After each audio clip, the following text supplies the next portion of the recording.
There are two people mentioned in this reading. Toreka. Toreka is one of the very well-known women in the Bible. Why? Because of her services to the community.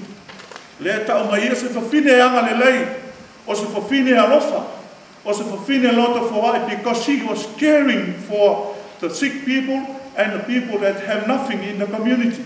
Free. Tautua Luatua sa fai. E ofu ina atu na ngā rua ngai whai whātau, mau ai tupe, tau siai nei tangata I le tau aloa, tangata I le mau ni mea. Lana mena tupu, whamanuianga le atua I tina lea. See how amazing it will happen? When she passes away, it just happened that Peter and the disciples were around the place. And the disciples first for Peter, which actually came and prayed and brought life back to this woman. Isn't that amazing? But God is amazing. It just happened that Peter and the disciples were around the place, and she was back to life again.